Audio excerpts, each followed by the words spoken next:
ਸਤਨਾਮ ਸ੍ਰੀ ਵਾਹਿਗੁਰੂ ਜੀ। ਜਿਉ ਸੁਪਨਾ ਅਰ ਪੇਖਣਾ ਐਸੇ ਜਗ ਕੋ ਜਾਨ, ਇਨ ਮੈਂ ਕਸ ਸਾਚੋ ਨਹੀਂ ਨਾਨਕ ਬਿਨ ਭਗਵਾਨ। ਨਿਸ ਦਿਨ ਮਾਇਆ ਕਾਰਣੇ ਪ੍ਰਾਣੀ ਡੋਲਤ ਨੀਤ, ਕੋਟਨ ਮੈਂ ਨਾਨਕ ਕੋ ਨਾਰਾਇਣ ਜਿਹ ਚੀਤ। ਨਿਸ ਦਿਨ ਮਾਇਆ ਕਾਰਣੇ ਪ੍ਰਾਣੀ ਡੋਲਤ ਨੀਤ,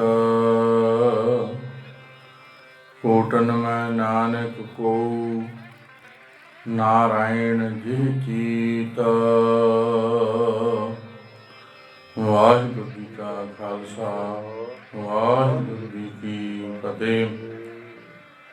ਹਾਜ਼ਰਾ ਹਜ਼ੂਰ ਜਹਰਾ ਜਹੂਰ, ਚਵਰ ਛਤਰ ਤਖਤ ਅਤੇ ਬਖਤ ਦੇ ਮਾਲਕ, ਦੋ ਜਹਾਨ ਵਾਲੀ, ਹਲਤ ਪਲਤ ਕੇ ਰੱਖਿਆ ਲੋਕ ਪਰਲੋਕ ਕੇ ਸਹਾਇਕ, ਹਾਜ਼ਰ ਨਾਜ਼ਰ ਦਸਾਂ ਪਾਤਸ਼ਾਹੀਆਂ ਦੇ ਆਤਮਿਕ ਸਰੂਪ, ਜੁਗੋ ਜੁਗ ਅਟਲ, ਪਤਿਤ ਪਾਵਨ ਕਿਰਪਾ ਨਿਧਾਨ, ਸਦ ਬਖਸ਼ੰਦ ਮਿਹਰਬਾਨ, ਦਿਆਲੂ ਕਿਰਪਾਲੂ, ਸਤਿਗੁਰੂ ਧੰਨ ਗੁਰੂ ਗੁਰੂ ਗ੍ਰੰਥ ਸਾਹਿਬ ਮਹਾਰਾਜ ਜੀ ਦੀ ਪਾਵਨ ਪਵਿੱਤਰ ਹਜ਼ੂਰੀ ਅੰਦਰ ਸਤਿਗੁਰਾਂ ਦੇ ਪਾਵਨ ਸੱਚਖੰਡੀ ਦਰਬਾਰ ਦੀਆਂ ਹਾਜ਼ਰੀਆਂ ਭਰ ਰਹੀ ਗੁਰੂ ਪਿਆਰੀ ਗੁਰੂ ਸਵਾਰੀ ਖਾਲਸਾ ਸਾਧ ਸੰਗਤ ਜੀਓ, ਵਡਭਾਗੇ ਹਾਂ ਅੰਮ੍ਰਿਤ ਵੇਲੇ ਗੁਰ ਚਰਨਾਂ ਦੇ ਜੁੜ ਬੈਠਣ ਦਾ ਸੁਭਾਗ ਪ੍ਰਾਪਤ ਹੋਇਆ ਹੈ। ਅੰਮ੍ਰਿਤ ਵੇਲੇ ਤੋਂ ਸੇਵਾ ਸਿਮਰਨ ਕਰਕੇ ਬਾਣੀ ਪੜ੍ਹ ਸੁਣ ਕੇ ਜੀਵਨ ਦਾ ਲਾਹਾ ਪ੍ਰਾਪਤ ਕੀਤਾ ਹੈ, ਸਵਾਸਾਂ ਨੂੰ ਸੁਪਨਿਆਂ ਬਣਾਇਆ ਹੈ। ਸਤਿਗੁਰਾਂ ਦੀ ਅਪਾਰ ਬਖਸ਼ਿਸ਼ ਰਹਿਮਤਾਂ ਦਾ ਸਦਕਾ ਅੰਮ੍ਰਿਤਮਈ ਗੁਰਬਾਣੀ ਦੀ ਲੜੀਵਾਰ ਵਿਚਾਰ ਚੱਲ ਰਹੀ ਹੈ। ਆਓ ਗੁਰਬਾਣੀ ਦੀ ਵਿਚਾਰ ਦੇ ਨਾਲ ਜੁੜੀਏ, ਮਨ ਹਿਰਦਿਆਂ ਨੂੰ ਕਰੀਏ ਸੁੱਧ, ਰਸਨਾ ਨੂੰ ਕਰੀਏ ਪਵਿੱਤਰ। ਸਮੂਹ ਸੰਗਤ ਉਚਾਰਨ ਕਰੋ ਜੀ, ਸਤਨਾਮ ਸ੍ਰੀ ਵਾਹਿਗੁਰੂ, ਸਤਨਾਮ ਸ੍ਰੀ ਵਾਹਿਗੁਰੂ। ਜਿਉ ਸੁਪਨਾ ਅਰ ਪੇਖਣਾ ਐਸੇ ਜਗ ਕੋ ਜਾਨ। ਨੌਵੇਂ ਪਾਤਸ਼ਾਹ ਧੰਨ ਧੰਨ ਸਾਹਿਬ ਸ੍ਰੀ ਗੁਰੂ ਤੇਗ ਬਹਾਦਰ ਮਹਾਰਾਜ ਪਾਵਨ ਪਵਿੱਤਰ ਰਸਨਾ ਤੋਂ ਪਾਵਨ ਪਵਿੱਤਰ ਦਰਗਾਹੀ ਵਚਨ ਰੱਬੀ ਬਾਣੀ ਤੁਰਕੀ ਬਾਣੀ ਉਚਾਰਨ ਕਰ ਰਹੇ ਹਨ। ਗਰੀਬ ਨਵਾਜ਼ ਬਖਸ਼ਿਸ਼ਾਂ ਰਹਿਮਤਾਂ ਕਰਦੇ ਹੋਏ ਸਾਡੇ ਕਲਯੁਗ ਜੀਵਾਂ ਉੱਪਰ ਪਰਉਪਕਾਰ ਕਰਦੇ ਹੋਏ, ਸਾਨੂੰ ਸੰਸਾਰ ਭਟਕਣਾ ਵਿੱਚੋਂ ਕੱਢਦੇ ਹੋਏ, ਮਨ ਦੇ ਭਰਮ ਭੁਲੇਖਿਆਂ ਨੂੰ, ਵਹਿਮ ਭਰਮਾਂ ਬਾਲੇਵੇ ਦੂਰ ਕਰਦੇ ਹੋਏ ਸਤਿਗੁਰੂ ਜੀ ਪਾਵਨ ਪਵਿੱਤਰ ਉਪਦੇਸ਼ ਦੀ ਬਖਸ਼ਿਸ਼ ਰਹਿਮਤ ਬਰਸਾ ਰਹੇ ਹਨ। ਦਾਤਾਰ ਪਾਤਸ਼ਾਹ ਜੀ ਬਖਸ਼ਿਸ਼ਾਂ ਰਹਿਮਤਾਂ ਕਰਦੇ ਹੋਏ ਸਾਡੇ ਮਨ ਦਾ ਭਰਮ ਦੂਰ ਕਰ ਰਹੇ ਹਨ। ਸਤਿਗੁਰੂ ਜੀ ਬਚਨ ਕਰਦੇ ਹਨ, ਜਿਉ ਸੁਪਨਾ ਅਰ ਪੇਖਣਾ ਐਸੇ ਜਗ ਕੋ ਜਾਨ। ਸੁਪਨਾ ਜੋ ਸੁੱਤੇ ਪਿਆਂ ਨੂੰ ਸਾਨੂੰ ਦ੍ਰਿਸ਼ ਦਿਖਾਈ ਦਿੰਦਾ ਹੈ, ਸੁੱਤੇ ਪਿਆਂ ਨੂੰ ਜੋ ਸਾਨੂੰ ਸਾਡਾ ਇੱਕ ਹੋਰ ਜੀਵਨ ਸਾਨੂੰ ਦਿਖਾਈ ਦਿੰਦਾ ਹੈ, ਉਹਨੂੰ ਸੁਪਨਾ ਆਖਦੇ ਹਨ। ਅਤੇ ਪੇਖਣਾ ਦੇਖਣਾ, ਦੇਖਣਾ ਜਿਸ ਤਰ੍ਹਾਂ ਪੁਰਾਤਨ ਸਮੇਂ ਦੇ ਵਿੱਚ ਬਾਜੀਗਰ ਬਾਜੀ ਪਾਉਂਦੇ ਸਨ, ਬਾਜੀਗਰ ਬਾਜੀ ਪਾਉਂਦੇ ਸਨ, ਉਸ ਤਮਾਸ਼ੇ ਨੂੰ ਦੇਖਣਾ, ਮਦਾਰੀ ਦੇ ਤਮਾਸ਼ੇ ਨੂੰ ਵੇਖਣਾ। ਅੱਜ ਦੇ ਸਮੇਂ ਦੇ ਵਿੱਚ ਜਿਸ ਤਰ੍ਹਾਂ ਨਾਟਕ ਖੇਡੇ ਜਾਂਦੇ ਹਨ, ਜਿਹੜਾ ਸੁਪਨਾ ਅਤੇ ਵੇਖਣਾ, ਇਹਨਾਂ ਖੇਡਾਂ ਨੂੰ ਵੇਖਣਾ, ਇਹ ਅਸਲ ਦੇ ਵਿੱਚ ਨਹੀਂ ਹੈ। ਜਿਸ ਤਰ੍ਹਾਂ ਸੁਪਨਾ ਰਾਤ ਦਾ ਸੁਪਨਾ ਸੋ ਸਾਨੂੰ ਦਿਖਾਈ ਦੇ ਰਿਹਾ ਹੈ, ਉਹ ਸਹੀ ਨਹੀਂ ਹੈ, ਅਸਲ ਨਹੀਂ ਹੈ, ਸਾਡੇ ਮਨ ਦਾ ਭਰਮ ਹੈ। ਜਦੋਂ ਅੱਖਾਂ ਖੁੱਲੀਆਂ, ਜਾਗ ਆਈ ਤਾਂ ਸੁਪਨਾ ਸਭ ਕੁਝ ਵਿਸਰ ਗਿਆ। ਇਸੇ ਤਰ੍ਹਾਂ ਹੀ ਜਿਹੜਾ ਤਮਾਸ਼ਾ ਹੈ, ਖੇਡ ਤਮਾਸ਼ਾ ਹੈ, ਮਦਾਰੀ ਦਾ ਤਮਾਸ਼ਾ, ਨਾਟਕ ਅਤੇ ਬਾਜੀਗਰ ਦੀ ਖੇਡ, ਇਹ ਸਭ ਮਨ ਨੂੰ ਭੁਲੇਖਾ ਪਾਉਣ ਵਾਲੀ ਹੈ। ਕਿਉਂਕਿ ਬਾਜੀਗਰ ਜਦ ਖੇਡ ਪਾਉਂਦਾ ਹੈ, ਜੋ ਉਹਦਾ ਉਸ ਸਮੇਂ ਰੂਪ ਹੁੰਦਾ ਹੈ, ਉਹ ਅਸਲੀ ਰੂਪ ਨਹੀਂ ਹੈ। ਉਹਦਾ ਖੇਡ ਦਿਖਾਉਣ ਦੀ ਖਾਤਰ ਭੁਲੇਖਾ ਪਾ ਰਿਹਾ। ਨਾਟਕ ਖੇਡੇ ਜਾਂਦੇ ਹਨ, ਉਹ ਅਸਲ ਦੇ ਵਿੱਚ ਜਿਸ ਬੰਦੇ ਦਾ ਰੋਲ ਕਰ ਰਹੇ ਹਨ ਉਹ ਨਹੀਂ ਹਨ, ਭੁਲੇਖਾ ਪਾ ਰਹੇ ਹਨ। ਐਸੇ ਜਗ ਕੋ ਜਾਣ, ਸਤਿਗੁਰੂ ਜੀ ਆਖਦੇ ਹਨ, ਇਸੇ ਤਰ੍ਹਾਂ ਹੀ ਇਸ ਜਗ ਨੂੰ ਜਾਣ। ਇਹ ਜਗ, ਇਹ ਸੰਸਾਰ ਵੀ ਸਾਨੂੰ ਭੁਲੇਖਾ ਪਾ ਰਿਹਾ ਹੈ, ਭਰਮ ਪਾ ਰਿਹਾ ਹੈ। ਕੀ ਭਰਮ ਪਾ ਰਿਹਾ ਹੈ? ਅਸੀਂ ਇਸ ਜਗ ਨੂੰ ਸੱਚ ਕਰਕੇ ਮੰਨੀ ਬੈਠੇ ਹਾਂ ਕਿ ਇਹ ਜਗ ਸੰਸਾਰ ਸੱਚ ਹੈ, ਪਰ ਇਹ ਸੰਸਾਰ ਬਿਨਸਨਹਾਰ ਹੈ।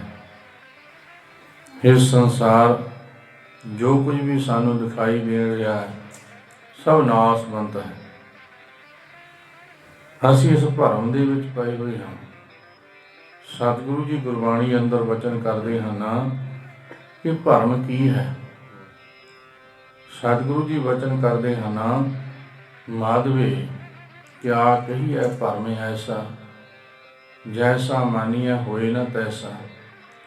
ਹੇ ਮਾਧੋ, ਹੇ ਵਾਹਿਗੁਰੂ ਪਰਮੇਸ਼ਰ, ਭਰਮ ਕਿਹਨੂੰ ਆਖਿਆ ਜਾਂਦਾ ਹੈ? ਜਿਹੜਾ ਭਰਮ ਹੈ ਉਹ ਕਿਹੋ ਜਿਹੀ ਚੀਜ਼ ਹੈ? ਭਰਮ ਕੀ ਹੈ? ਤਾਂ ਭਗਤ ਜੀ ਆਖਦੇ ਹਨ, ਜੈਸਾ ਮਾਨੀਆ ਹੋਏ ਨਾ ਤੈਸਾ। ਜਿਹੋ ਜਿਹੀ ਚੀਜ਼ ਸਾਨੂੰ ਦਿਖਾਈ ਦੇ ਰਹੀ ਅਸਲ ਦੇ ਵਿੱਚ ਨਹੀਂ ਹੈ, ਇਹ ਭਰਮ ਹੈ। ਇਹ ਸਾਡੇ ਮਨ ਦਾ ਭੁਲੇਖਾ ਹੈ ਕਿ ਜੋ ਕੁਝ ਅਸੀਂ ਮਨ ਦੇ ਵਿੱਚ ਸਾਹਮਣੇ ਦੇਖ ਰਹੇ ਹਾਂ ਉਹ ਅਸਲ ਦੇ ਵਿੱਚ ਨਹੀਂ ਹੈ।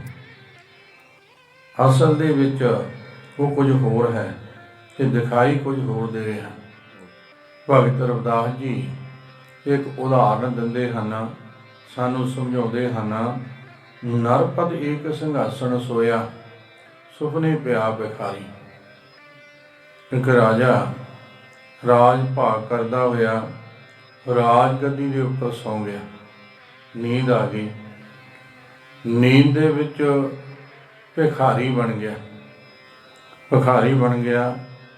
ਭਿਖਾਰੀ ਬਣ ਕੇ ਬਾਜ਼ਾਰ ਦੇ ਵਿੱਚ ਮੰਗਦਾ ਫਿਰਦਾ, ਹਰ ਇੱਕ ਦੇ ਅੱਗੇ ਹੱਥ ਅੱਡਦਾ ਹੈ।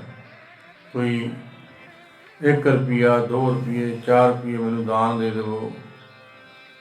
ਅਤੇ ਬੜਾ ਦੁਖੀ ਹੁੰਦਾ ਹੈ।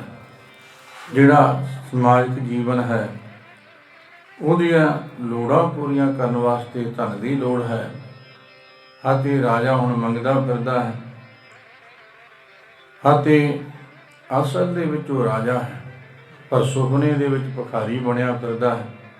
ਜਦੋਂ ਜਿਹੜਾ ਸੁਪਨਾ ਸੀ ਉਹ ਟੁੱਟਿਆ, ਜਾਗ ਆਈ, ਤਾਂ ਪਤਾ ਲੱਗਿਆ ਕਿ ਮੈਂ ਤਾਂ ਰਾਜਾ ਸੁਪਨੇ ਦੇ ਵਿੱਚ ਭਿਖਾਰੀ ਬਣ ਕੇ ਦੁੱਖ ਭੋਗਿਆ। ਇਹ ਹੈ ਭਰਮ। ਇਸੇ ਤਰ੍ਹਾਂ ਹੀ ਅਸੀਂ ਜਗ ਨੂੰ ਸੱਚ ਕਰਕੇ ਮੰਨੀ ਬੈਠੇ ਹਾਂ। ਇਹ ਵਿਨਸਨਹਾਰ ਹੈ। ਜੋ ਪਦਾਰਥ ਦਿਸਦੇ ਹਨ ਸਭ ਵਿਨਸਨਹਾਰ ਹੈ। ਜੋ ਵੀ ਸਾਖ ਸੰਬੰਧੀ ਭੈਣ ਭਰਾ ਸਭ ਅਸੀਂ ਇਹਨਾਂ ਦੇ ਮੋਹ ਦੇ ਵਿੱਚ ਫਸੇ ਹੋਏ, ਭਰਮ ਦੇ ਵਿੱਚ ਪਏ ਹੋਏ ਹਾਂ। ਕਿਸੇ ਦੇ ਵੀ ਤੇਰਾ ਅੰਤ ਦੇ ਸਮੇਂ ਸੰਗ ਨਹੀਂ ਨਿਭਾਉਣਾ। ਅਛਤ ਰਾਜ ਵਿਚਰਤ ਦੁੱਖ ਪਾਇਆ, ਸੋਗਤ ਪਈ ਹਮਾਰੀ। ਉਹ ਰਾਜਾ ਜਿਹੜਾ ਰਾਜ ਭਾਗ ਤੇ ਬੈਠਾ ਹੋਇਆ ਰਾਜ ਕਰ ਰਿਹਾ ਹੈ, ਉਹ ਰਾਜ ਭਾਗ ਨੂੰ ਵਿਸਰਤ ਵਿਸਾਰ ਕੇ ਬੜਾ ਦੁੱਖ ਪਾਇਆ, ਦਰ ਦਰ ਤੇ ਮੰਗਦਾ ਫਿਰਦਾ ਹੈ। ਸੋਗਤ ਪਈ ਹਮਾਰੀ। ਇਹ ਵਾਹਿਗੁਰੂ, ਐਸੀ ਗਤ ਸਾਡੀ ਹੈ, ਇਹੋ ਜਿਹੀ ਮਰਜ਼ਾਦਾ ਸਾਡੀ ਹੈ, ਇਹੋ ਜਿਹਾ ਜੀਵਨ ਸਾਡਾ ਹੈ। ਅਸੀਂ ਵੀ ਸਭ ਕੁਝ ਸਾਡੇ ਕੋਲ ਹੁੰਦਿਆਂ ਹੋਇਆਂ ਅਸੀਂ ਦਰ ਦਰ ਤੇ ਮੰਗਦੇ ਫਿਰਦੇ ਹਾਂ, ਭਿਖਾਰੀ ਬਣੇ ਫਿਰਦੇ ਹਾਂ। ਜੇਕਰ ਅਸੀਂ ਆਪਣੇ ਇਤਿਹਾਸ ਵੱਲ ਨੂੰ ਨਿਗਾਹ ਮਾਰੀਏ ਅਤੇ ਆਪਣੇ ਗੁਰੂ ਦੇ ਚਰਨਾਂ ਦੇ ਨਾਲ ਜੁੜੀਏ ਤਾਂ ਇਹਨੂੰ ਅਮੀਰ ਵਿਰਸਾ ਸਾਨੂੰ ਕਿਤੋਂ ਮਿਲਣਾ ਹੀ ਨਹੀਂ, ਸੰਸਾਰ ਦੇ ਵਿੱਚੋਂ ਨਾ ਅੱਜ ਤੱਕ ਮਿਲਿਆ ਹੈ। ਸਾਡੇ ਬਜ਼ੁਰਗਾਂ ਨੇ ਜਿਹੜੀਆਂ ਮਾਰਾਂ ਮਾਰੀਆਂ, ਜਿਹੜੀਆਂ ਕਮਾਈਆਂ ਕੀਤੀਆਂ, ਉਹਨਾਂ ਕਮਾਈਆਂ ਦੀ ਬਰਕਤ ਦੇ ਨਾਲ ਅੱਜ ਅਸੀਂ ਇਸ ਸਰੂਪ ਦੇ ਵਿੱਚ ਬੈਠੇ ਹਾਂ, ਇਹ ਸੁੱਖ ਮਾਣ ਰਹੇ ਹਾਂ। ਇਹ ਸਾਡੇ ਬਜ਼ੁਰਗਾਂ ਦੀ ਕਮਾਈ ਹੈ। ਸਾਨੂੰ ਕਿੰਨਾ ਸੋਹਣਾ ਵਧੀਆ ਜੀਵਨ ਬਖਸ਼ਿਆ ਉਹਨਾਂ ਬਜ਼ੁਰਗਾਂ ਦੀ ਕਮਾਈ ਨੇ। ਆਪ ਚਾਹੇ ਸੰਸਾਰ ਦੇ ਵਿੱਚ ਨਹੀਂ ਰਹੇ, ਆਪ ਚਾਹੇ ਦੁੱਖ ਝੱਲੇ, ਪਰ ਸਾਨੂੰ ਸੁਖੀ ਜੀਵਨ, ਆਜ਼ਾਦ ਜੀਵਨ ਦਿਵਾਇਆ। ਇਸੇ ਤਰ੍ਹਾਂ ਸਤਿਗੁਰਾਂ ਨੇ ਸਾਨੂੰ ਭਗਤੀ ਦਾ ਘਰ ਅਤੇ ਰਹਿਮਤਾਂ ਦੇ ਦਰ ਅਤੇ ਮੁਕਤੀ ਦੇ ਦਾਤੇ ਧੰਨ ਧੰਨ ਸਾਹਿਬ ਸ੍ਰੀ ਗੁਰੂ ਗ੍ਰੰਥ ਸਾਹਿਬ ਮਹਾਰਾਜ ਜੀ ਦੇ ਚਰਨਾਂ ਦੇ ਨਾਲ ਜੋੜਿਆ।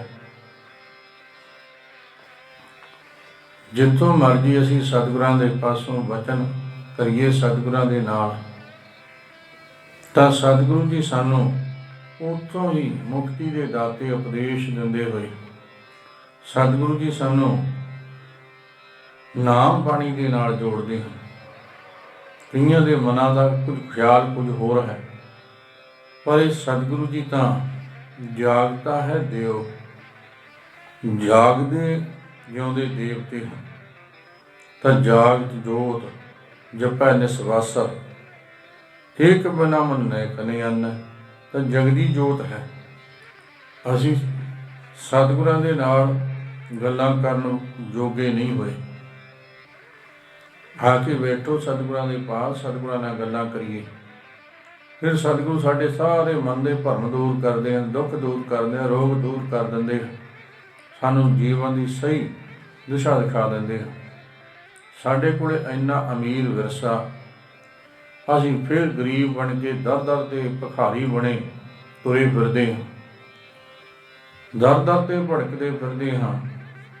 ਇੰਨਾ ਕੁਝ ਹੁੰਦਿਆਂ ਹੋਇਆਂ ਵੀ ਇਸੇ ਤਰ੍ਹਾਂ ਜਿਹੜਾ ਉਹ ਰਾਜਾ ਸੀ, ਜਿਹਨੂੰ ਸੁਪਨੇ ਦੇ ਵਿੱਚ ਭਿਖਾਰੀ ਬਣਿਆ, ਬੜਾ ਦੁੱਖ ਭੋਗਿਆ, ਦਰ ਦਰ ਤੇ ਮੰਗਦਾ ਫਿਰਦਾ ਸੁਪਨੇ ਦੇ ਵਿੱਚ ਹੈ ਰਾਜਾ। ਇਹੋ ਜਿਹੀ ਗਤ ਸਾਡੀ ਹੈ। ਫਿਰ ਭਗਤ ਜੀ ਸਾਨੂੰ ਇੱਕ ਹੋਰ ਉਦਾਹਰਨ ਦਿੰਦੇ ਹਨ ਕਿ ਭਰਮ ਕੀ ਹੈ, ਸਾਨੂੰ ਚੰਗੀ ਤਰ੍ਹਾਂ ਸਮਝ ਆ ਜਾਵੇ। ਭਗਤ ਜੀ ਗੁਰਬਾਣੀ ਅੰਦਰ ਜਿਹੜੇ ਸਾਨੂੰ ਦ੍ਰਿਸ਼ਟਾਂਤ ਦੇ ਕੇ ਸਤਿਗੁਰੂ ਜੀ ਸਮਝਾਉਂਦੇ ਹਨ, ਇਹਨਾਂ ਦਾ ਕਾਰਨ ਇੱਕੋ ਹੈ ਕਿ ਸਾਨੂੰ ਚੰਗੀ ਤਰ੍ਹਾਂ ਸਮਝ ਆ ਜਾਵੇ, ਸਤਿਗੁਰਾਂ ਦਾ ਉਪਦੇਸ਼ ਸਾਡੇ ਮਨ ਹਿਰਦੇ ਵਿੱਚ ਦ੍ਰਿੜ ਹੋ ਜਾਵੇ, ਪੱਕਾ ਹੋ ਜਾਵੇ। ਹੁਣ ਸਤਿਗੁਰੂ ਜੀ ਸਾਨੂੰ ਸਮਝਾਉਂਦੇ ਹਨ ਕਿ ਭਾਈ ਭਰਮ ਕੀ ਹੈ, ਸਾਨੂੰ ਪਤਾ ਲੱਗ ਜਾਵੇ ਕਿ ਭਰਮ ਕੀ ਹੈ। ਅਸੀਂ ਭਰਮ ਦੇ ਵਿੱਚ ਭੁੱਲੇ ਫਿਰਦੇ ਹਾਂ। ਭਗਤ ਜੀ ਵਚਨ ਕਰਦੇ ਹਨ, ਰਾਜ ਭੁਜੰਗਮ ਪ੍ਰਸੰਗ ਜੈਸੇ ਹੈ ਅਬ ਕੁਛ ਮਰਮ ਜਨਾਇਆ। ਜਿਸ ਤਰ੍ਹਾਂ ਰਾਜ ਆਖਦੇ ਰਾਜ ਤੋਂ ਰਜੂ ਆਖਦੇ ਰੱਸੀ ਨੂੰ। ਰਾਤ ਦੇ ਹਨੇਰੇ ਦੇ ਵਿੱਚ ਰੱਸੀ ਪਈ ਹੈ ਅਤੇ ਭੁਲੇਖੇ ਦੇ ਵਿੱਚ, ਭਰਮ ਦੇ ਵਿੱਚ ਪਏ ਹੋਏ ਹਨੇਰੇ ਦੇ ਵਿੱਚ ਅਸੀਂ ਉਹਨੂੰ ਸਾਰੀ ਰਾਤ ਸੱਪ ਮੰਨ ਕੇ ਭੈ ਦੇ ਵਿੱਚ ਡਰ ਕੇ ਬੈਠੇ ਰਹੇ। ਹੈ ਰੱਸੀ, ਅਸੀਂ ਸੱਪ ਮੰਨਿਆ, ਡਰ ਬਣ ਕੇ ਸਾਰੀ ਰਾਤ ਬੈਠੇ ਰਹੇ ਕਿ ਕਿਤੇ ਸੱਪ ਲੜ ਨਾ ਜਾਵੇ, ਕਿਤੇ ਸੱਪ ਆ ਨਾ ਜਾਵੇ। ਹੈ ਰੱਸੀ, ਜੋ ਦਿਨ ਚੜ੍ਹਿਆ ਦੇਖਿਆ ਚਾਨਣੇ ਤਾਂ ਰੱਸੀ ਪਈ ਹੈ। ਭਰਮ ਹੈ। ਇਸ ਭਰਮ ਦੇ ਵਿੱਚ ਪਏ ਰਹੇ, ਸਾਰੀ ਰਾਤ ਹੀ ਲੰਘ ਗਈ। ਆਪ ਕਛ ਮਰਮ ਜਨਾਇਆ। ਜਦੋਂ ਗੁਰੂ ਦੇ ਚਰਨਾਂ ਨਾਲ ਜੁੜੇ, ਫਿਰ ਸਾਡੇ ਜੀਵਨ ਦਾ, ਅਸੀਂ ਵੀ ਭੁਲੇਖੇ ਵਿੱਚ ਹਾਂ, ਹਨੇਰੇ ਦੇ ਵਿੱਚ ਹਾਂ।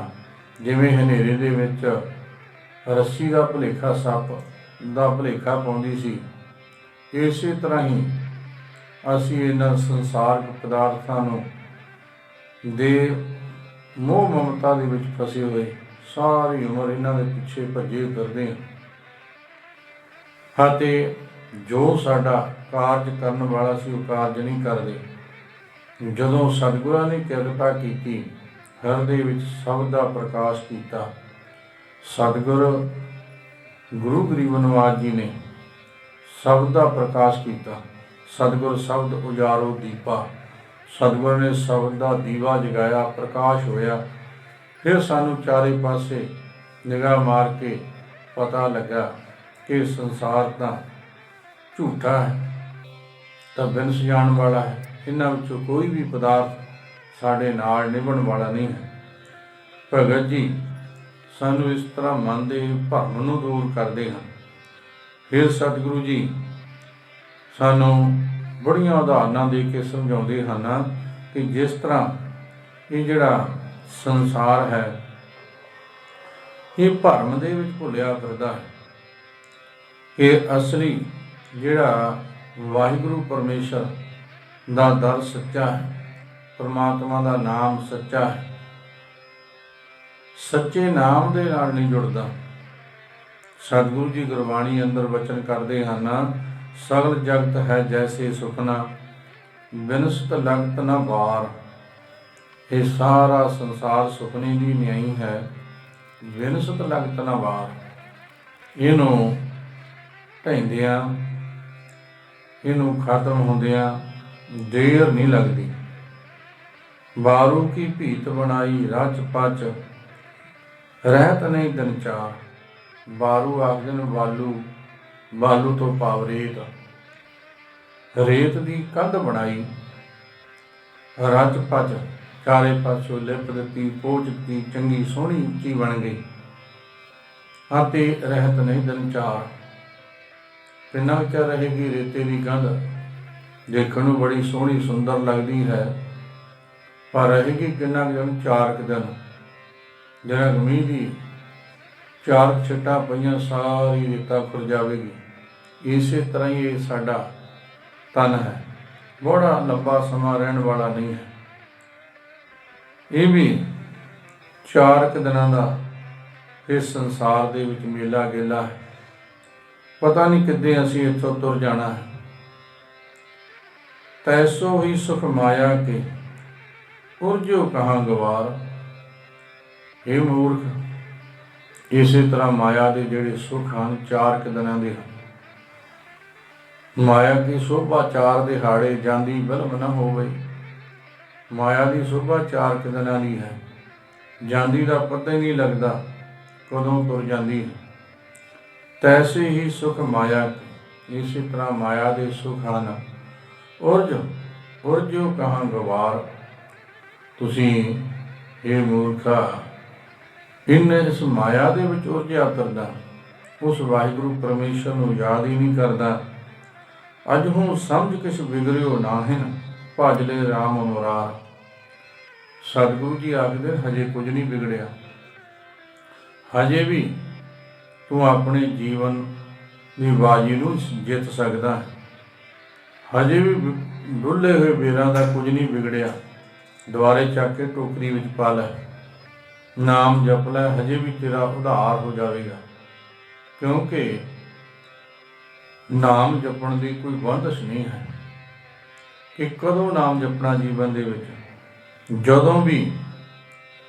ਜਦੋਂ ਵੀ ਸਾਡਾ ਸਮਾਂ ਲੱਗੇ ਜੀਵਨ ਦੇ ਵਿੱਚ, ਜਦੋਂ ਵੀ ਮਨ ਜਿਹੜਾ ਗੁਰੂ ਦੇ ਚਰਨਾਂ ਨਾਲ ਜੁੜ ਜਾਵੇ, ਚਾਹੇ ਉਹ ਬਚਪਨ ਹੈ, ਜਵਾਨੀ ਹੈ, ਬੁਢੇਪਾ ਹੈ, ਜਦੋਂ ਵੀ ਅਸੀਂ ਗੁਰੂ ਦੇ ਚਰਨਾਂ ਨਾਲ ਜੁੜ ਜਾਈਏ, ਨਾਮ ਬਾਣੀ ਨਾਲ ਜੁੜ ਜਾਈਏ, ਗੁਰੂ ਦਾ ਉਪਦੇਸ਼ ਹਿਰਦੇ ਵਿੱਚ ਧਾਰਨ ਕਰ ਲਈਏ, ਗੁਰੂ ਦੀ ਮੱਤ ਧਾਰਨ ਕਰ ਲਈਏ ਤੇ ਗੁਰੂ ਦੇ ਚਰਨਾਂ ਦੇ ਨਾਲ ਜੁੜ ਜਾਈਏ, ਉਦੋਂ ਹੀ ਅਸੀਂ ਇਸ ਜੀਵਨ ਰੂਪੀ ਬਾਜੀ ਨੂੰ ਜਿੱਤ ਸਕਦੇ ਹਾਂ। ਇਸ ਕਰਕੇ ਸਤਿਗੁਰਾਂ ਨੇ ਸਾਨੂੰ ਆਪਣੇ 10 ਜਾਮਿਆਂ ਦੇ ਵਿੱਚ ਆ ਕੇ ਸਾਨੂੰ ਸੋਝੀ ਪਾਈ ਹੈ, ਸਮਝਾਇਆ ਹੈ ਕਿ ਤੀਸਰੇ ਪਾਤਸ਼ਾਹ ਧੰਨ ਗੁਰੂ ਅਮਰਦਾਸ ਮਹਾਰਾਜ ਜੀ 85 ਸਾਲ ਦੀ ਉਮਰ ਦੇ ਵਿੱਚ ਗੁਰਤਾ ਗੱਦੀ ਪ੍ਰਾਪਤ ਹੋਈ ਅਤੇ ਸਾਨੂੰ ਸੋਝੀ ਪਾਈ ਕਿ ਤੂੰ ਬਜ਼ੁਰਗ ਹੋ ਕੇ 80 ਸਾਲ ਦਾ ਵੀ 90 ਸਾਲ ਦਾ ਵੀ ਜੇ ਤੂੰ ਵਾਹਿਗੁਰੂ ਪਰਮੇਸ਼ਰ ਦੇ ਚਰਨਾਂ ਨਾਲ ਜੁੜ ਜਾਵੇਂ, ਤੂੰ ਇਸ ਜੀਵਨ ਬਾਜੀ ਨੂੰ ਜਿੱਤ ਸਕਦਾ ਹੈ। ਫਿਰ ਸਤਿਗੁਰਾਂ ਨੇ 8ਵੇਂ ਜਾਮੇ ਦੇ ਵਿੱਚ ਅਸੀਂ ਤਾਂ ਭੁੱਲੜ ਰੋਗ ਆਖ ਦਿੰਦੇ 5 ਸਾਲ ਦੇ ਬੱਚੇ ਨੂੰ ਸਤਿਗੁਰਾਂ ਨੇ ਗੁਰਤਾ ਗੱਦੀ ਬਖਸ਼ ਦਿੱਤੀ ਹੈ। ਸਾਨੂੰ ਗਿਆਨ ਦਿੱਤਾ ਸੀ ਸਤਿਗੁਰਾਂ ਨੇ ਕਿ ਜੇ ਕੋਈ ਛੋਟੀ ਉਮਰ ਦੇ ਵਿੱਚ ਬਚਪਨ ਵਿੱਚ ਵੀ ਗੁਰੂ ਦੇ ਚਰਨਾਂ ਨਾਲ ਜੁੜ ਜਾਵੇ, ਉਹਦੀ ਵੀ ਕਲਿਆਣ ਹੋ ਜਾਂਦੀ ਹੈ। ਸਾਨੂੰ ਤਾਂ ਸਤਿਗੁਰਾਂ ਨੇ ਗੁਰਬਾਣੀ ਵਿੱਚ ਉਦਾਹਰਨ ਹੀ ਦਿੱਤੀ ਹੈ, ਛੋਟੇ ਛੋਟੇ ਬੱਚਿਆਂ ਦੀ 5 ਤੇ 7 ਸਾਲ ਦੀ। ਸਤਿਗੁਰੂ ਜੀ ਵਚਨ ਕਰਦੇ, ਨਾਮ ਜਪੋ ਜੀ ਐਸੇ ਐਸੇ, ਧਰੂ ਪ੍ਰਹਲਾਦ ਜਪਿਓ ਹਰ ਜੈਸੇ। ਜਿਵੇਂ ਧਰੂ ਤੇ ਪ੍ਰਹਲਾਦ ਨੇ ਇਕਾਗਰ ਮਨ ਹੋ ਕੇ ਨਾਮ ਜਪਿਆ, ਇਸੇ ਤਰ੍ਹਾਂ ਨਾਮ ਜਪ। ਇਸ ਕਰਕੇ ਅਸੀਂ ਜਦੋਂ ਵੀ ਸਮਾਂ ਬਣਦਾ ਜੀਵਨ ਦੇ ਵਿੱਚ ਨਾਮ ਬਾਣੀ ਦੇ ਨਾਲ ਜੁੜੀਏ। ਹਥਿਆਰ ਨਹੀਂ ਛੁੱਟਣੇ ਕਿ ਹੁਣ ਹਾਰ ਗਏ। ਇਹ ਪਤਾ ਕੁਝ ਨਹੀਂ ਕਿ ਜਾਂਦੇ ਦਮ ਦੇ ਉੱਪਰ ਹੀ ਕਈ ਵਾਰ ਉਸ ਪਰਮਾਤਮਾ ਦੇ ਚਰਨਾਂ ਨਾਲ ਬਣ ਆਵੇ ਤਾਂ ਜੀਵਨ ਦਾ ਕਲਿਆਣ ਹੋ ਜਾਂਦਾ ਹੈ। ਸਤਿਗੁਰੂ ਜੀ ਸਾਨੂੰ ਸਮਝਾ ਰਹੇ ਕਿ ਸੁਪਨੇ ਦੀ ਨਹੀਂ ਹੈ ਜਗ, ਇਹਨੂੰ ਸੱਚ ਕਰਕੇ ਨਾ ਜਾਣ। ਸਤਿਗੁਰੂ ਜੀ ਵਚਨ ਕਰਦੇ, ਜੈਸਾ ਸੁਪਨਾ ਰਹਿਣ ਕਾ ਤੈਸਾ ਇਹ ਸੰਸਾਰ। ਜਿਵੇਂ ਰਾਤ ਦਾ ਸੁਪਨਾ ਹੈ, ਇਹੋ ਜਿਹਾ ਇਹ ਸੰਸਾਰ ਹੈ। ਮਿਰਤ ਮੰਡਲ ਜਗ ਸਾਜਿਆ, ਜਿਉਂ ਬਾਲੂ ਘਰ ਬਾਰ। ਉਹ ਵਾਹਿਗੁਰੂ ਪਰਮੇਸ਼ਰ ਨੇ ਮਿਰਤ ਮੰਡਲ, ਮੌਤ ਦਾ ਮੰਡਲ, ਮੌਤ ਦਾ ਘਰ, ਇਹ ਸੰਸਾਰ ਰਚਿਆ ਹੈ, ਜਗ ਰਚਿਆ ਹੈ। ਜੋ ਜੀਵ ਸੰਸਾਰ ਦੇ ਵਿੱਚ ਆਇਆ, ਜੋ ਦ੍ਰਿਸ਼ਟਮਾਨ ਹੈ, ਉਹਨੇ ਇੱਕ ਨਾ ਇੱਕ ਦਿਨ ਸੰਸਾਰ ਤੋਂ ਤੁਰ ਜਾਣਾ ਹੈ। ਇਸ ਕਰਕੇ ਵਾਹਿਗੁਰੂ ਪਰਮੇਸ਼ਰ ਨੇ ਜਗ ਮਿਰਤ ਮੰਡਲ ਸਾਜਿਆ ਹੈ। ਹਰ ਇੱਕ ਕੋਈ ਜੀਵ ਮੌਤ ਦੇ ਅਧੀਨ ਹੈ। ਕਿਸ ਤਰ੍ਹਾਂ ਮੌਤ ਦੇ ਅਧੀਨ ਹੈ? ਜਿਉਂ ਬਾਲੂ ਘਰ ਬਾਰ, ਜਿਵੇਂ ਰੇਤ ਦਾ ਘਰ। ਕਿੰਨਾ ਚਿਰ ਉਹਦੀ ਬੁਨਿਆਦ ਹੈ। ਆਪਾਂ ਵੇਖਿਆ ਨਿੱਕੇ ਨਿੱਕੇ ਬੱਚੇ ਰੇਤੇ ਦੇ ਘਰ ਬਣਾਉਂਦੇ ਹਨ, ਭੱਜੇ ਫਿਰਦੇ ਹਨ, ਕਿਤੋਂ ਕੁਛ ਚੱਕ ਕੇ ਲਿਆ ਕੇ ਘਰ ਦੇ ਵਿੱਚ ਰੱਖਦੇ ਹਨ, ਚਾਰ ਦੀਵਾਰੀ ਕਰਦੇ ਹਨ ਘਰ ਦੀ। ਫਿਰ ਇੱਕ ਪਾਸੇ ਪੈਰ ਦੇ ਉੱਪਰ ਮਿੱਟੀ ਲਾ ਕੇ ਘਰ ਬਣਾਉਂਦੇ ਹਨ। ਫਿਰ ਲਿਆ ਕੇ ਚੀਜ਼ਾਂ ਘਰ ਦੇ ਵਿੱਚ ਰੱਖਦੇ ਹਨ। 2 4 5 ਘੰਟੇ ਖੇਡਦੇ ਹਨ, ਭੱਜੇ ਫਿਰਦੇ ਹਨ ਅਤੇ ਜਾਣ ਲੱਗੇ ਸਾਰੇ ਉੱਪਰ ਹੀ ਪੈਰ ਮਾਰ ਕੇ ਸਭ ਕੁਝ ਢਾਹ ਦਿੰਦੇ ਹਨ। ਬਾਲੂ ਦਾ ਘਰ-ਬਾਰ ਹੈ, ਰੇਤੇ ਦਾ ਘਰ। ਕਿੰਨੀ ਕੁ ਬੁਨਿਆਦ? ਇੰਨੀ ਕੀ ਜਗ ਦੀ ਬੁਨਿਆਦ ਹੈ। ਫਿਰ ਪਤਾ ਨਹੀਂ ਕਦੋਂ ਕਿਸੇ ਨੇ ਹਰੀ-ਹਰ ਹੋ ਜਾਣਾ। ਬਿਨਸਤ ਵਾਰ ਨਾ ਲੱਗ ਗਈ ਜੋ ਕਾਗਜ਼ ਬੂੰਦਾਰ। ਜਿਵੇਂ ਕਾਗਜ਼ ਦੇ ਉੱਪਰ 2 ਛਿੱਟਾਂ ਪਾਣੀ ਦੀਆਂ ਪੈ ਜਾਣ, ਕਾਗਜ਼ ਗਲ ਜਾਂਦਾ ਹੈ। ਇਸੇ ਤਰ੍ਹਾਂ ਇਸ ਸੰਸਾਰ ਦੀ ਬੁਨਿਆਦ ਹੈ। ਇਸ ਸੰਸਾਰ ਦੇ ਵਿੱਚ ਕੋਈ ਵੀ ਔਲੀਆ, ਫਕੀਰ, ਅਵਤਾਰ, ਰਾਜਾ, ਮਹਾਰਾਜਾ, ਪਾਤਸ਼ਾਹ, ਸਿੱਧ ਜੋਗੀ ਕੋਈ ਨਹੀਂ ਰਿਹਾ। ਸਭ ਇਸ ਸੰਸਾਰ ਤੋਂ ਉਤਰ ਗਏ। ਸਿੱਧ ਸਾਧਕ ਗ੍ਰਹੀ ਜੋਗੀ ਤਜ ਗਏ ਘਰ ਬਾਰ। ਸਿੱਧ 84 ਸਿੱਧ ਜਿਹੜੇ ਸਿੱਧੀਆਂ ਪ੍ਰਾਪਤ ਕਰ ਚੁੱਕੇ ਹਨ, ਸਾਧਕ, ਸਾਧਨਾ ਕਰਨ ਵਾਲੇ, ਨਾਮ ਜਪਣ ਵਾਲੇ, ਗ੍ਰਹੀ, ਗ੍ਰਸਤੀ, ਜੋਗੀ, ਸਭ ਤਜ ਗਏ ਘਰ-ਬਾਰ। ਸਾਰੇ ਘਰ-ਬਾਰ ਛੱਡ ਕੇ ਸੰਸਾਰ ਤੋਂ ਤੁਰ ਗਏ। ਜਿਹੜੇ ਉਸ ਵਾਹਿਗੁਰੂ ਪਰਮੇਸ਼ਰ ਦੇ ਚਰਨਾਂ ਨਾਲ ਜੁੜਨ ਵਾਲੇ ਸੀ। ਉਹ ਵੀ ਪੰਜ ਭੌਤਿਕ ਇਸ ਸਰੀਰ ਨੂੰ ਛੱਡ ਕੇ ਸੰਸਾਰ ਤੋਂ ਤੁਰ ਗਏ। ਇਸੇ ਕਰਕੇ ਸਤਿਗੁਰੂ ਜੀ ਵਚਨ ਕਰਦੇ ਹਨ ਕਿ ਰਾਮ ਗਇਓ ਰਾਵਣ ਗਇਓ ਜਾਂ ਕੋ ਬਹੁ ਪਰਿਵਾਰ। ਰਾਵਣ ਦਾ ਬੜਾ ਵੱਡਾ ਪਰਿਵਾਰ ਸੀ। ਗੁਰਬਾਣੀ ਅੰਦਰ ਹੀ ਸਤਿਗੁਰੂ ਜੀ ਵਚਨ ਕਰਦੇ ਨੇ, 1 ਲੱਖ ਪੂਤ 1.25 ਲੱਖ ਨਾਤੀ ਤਹ ਰਾਵਣ ਕਰ ਦੀਆ ਨਵਾਤੀ। ਵੱਡੇ ਵੱਡੇ ਪਰਿਵਾਰ ਵਾਲਾ, ਘਰ ਵਿੱਚ ਦੀਵਾ ਜਗਾਉਣ ਵਾਲਾ ਕੋਈ ਨਹੀਂ ਰਿਹਾ।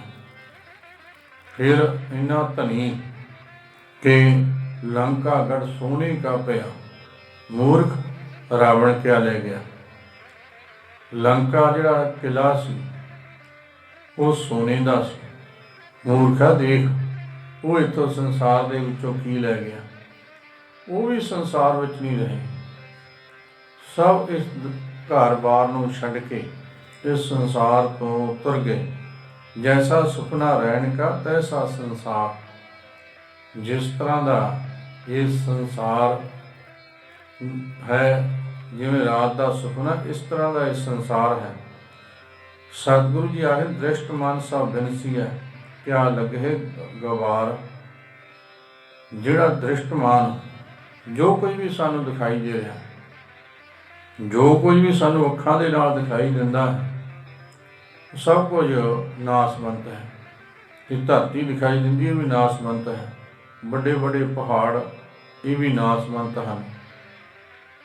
ਅਤੇ ਜੋ ਕੁਝ ਵੀ ਅੱਖਾਂ ਦੇ ਨਾਲ ਸਾਨੂੰ ਪ੍ਰਕਿਰਤੀ ਦਿਖਾਈ ਦਿੰਦੀ ਹੈ, ਸਭ ਨਾਸਵੰਤ ਹੈ।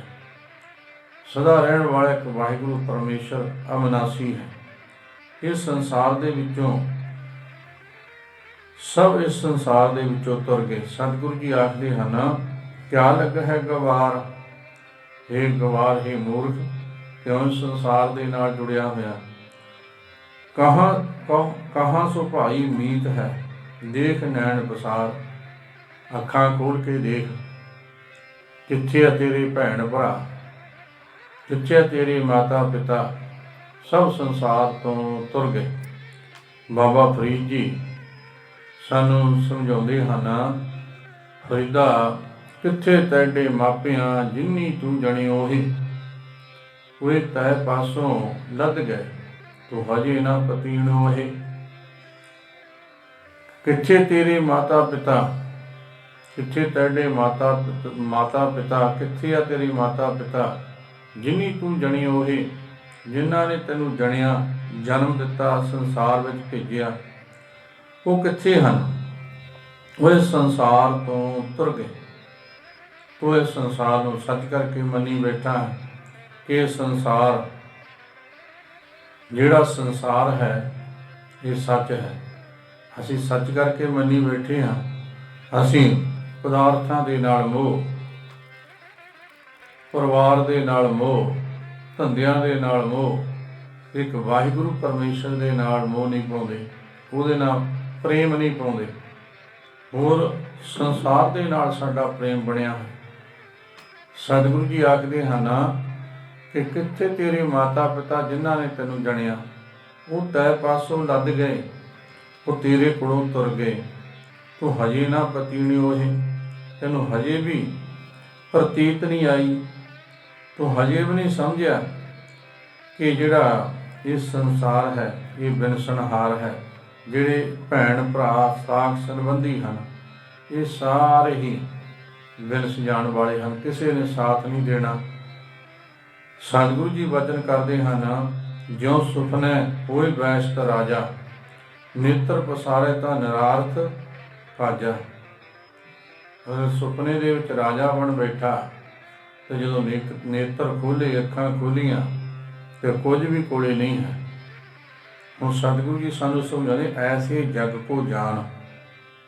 ਇਸ ਤਰ੍ਹਾਂ ਇਸ ਸੰਸਾਰ ਨੂੰ ਜਾਣ ਕਿ ਸੰਸਾਰ ਦੇ ਵਿੱਚ ਕੋਈ ਵੀ ਤੇਰਾ ਸਾਥ ਦੇਣ ਵਾਲਾ ਨਹੀਂ।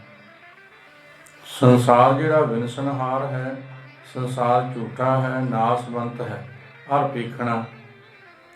ਸਾਨੂੰ ਸਤਿਗੁਰੂ ਜੀ ਦੱਸਦੇ ਹਨ ਕਿ ਪੇਖਣਾ, ਜਿਸ ਤਰ੍ਹਾਂ ਤੂੰ ਨਾਟਕ ਤਮਾਸ਼ੇ ਵੇਖਦਾ, ਉਹ ਸੱਚ ਨਹੀਂ ਹੈ। ਹੁਣ ਤਾਂ ਅਸੀਂ ਪਿੰਡਾਂ ਦੇ ਵਿੱਚ ਦੇਖਦੇ ਹਾਂ, ਸ਼ਹਿਰਾਂ ਦੇ ਵਿੱਚ ਦੇਖਦੇ ਹਾਂ, ਬਹੁਤ ਰੁਪਈਏ ਆਉਂਦੇ ਹਨ। ਕਦੇ ਤਾਂ ਉਹ ਕੱਛ ਦੇ ਵਿੱਚ ਕਿਤਾਬ ਦੇ ਕੇ, ਹੱਥ ਵਿੱਚ ਡੰਡਾ ਫੜ ਕੇ ਪੁਲਿਸ ਵਾਲਾ ਬਣ ਕੇ ਆ ਜਾਂਦਾ ਹੈ। ਦੂਸਰੇ ਦਿਨ ਹੀ ਉਹ ਆਪਣਾ ਰੂਪ ਬਦਲ ਲੈਂਦਾ ਹੈ, ਵਕੀਲ ਬਣ ਕੇ ਆ ਜਾਂਦਾ ਹੈ।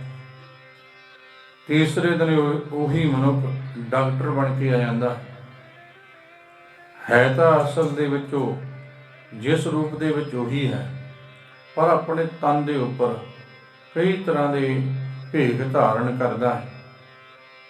ਜਿਸ ਤਰ੍ਹਾਂ ਉਸ ਮਨੁੱਖ ਦਾ ਧਾਰਨ ਕੀਤਾ ਹੋਇਆ ਭੇਖ ਅਸਲੀ ਨਹੀਂ ਹੈ।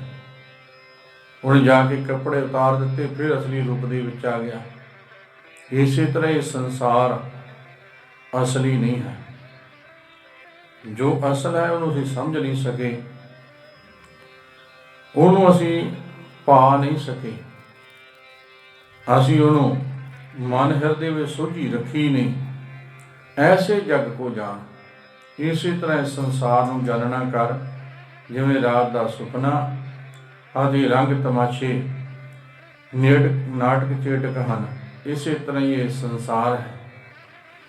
ਇਨਮੈ ਕਾ ਸਾਚੋ ਨਹੀਂ, ਨਾਨਕ ਬਿਨ ਭਗਵਾਨ ਇਨਮੈ, ਇਹਨਾਂ ਸਾਰਿਆਂ ਦੇ ਵਿੱਚੋਂ ਕਾ ਸਾਚੋ ਨਹੀਂ, ਕੋਈ ਵੀ ਸੱਚਾ ਨਹੀਂ ਹੈ।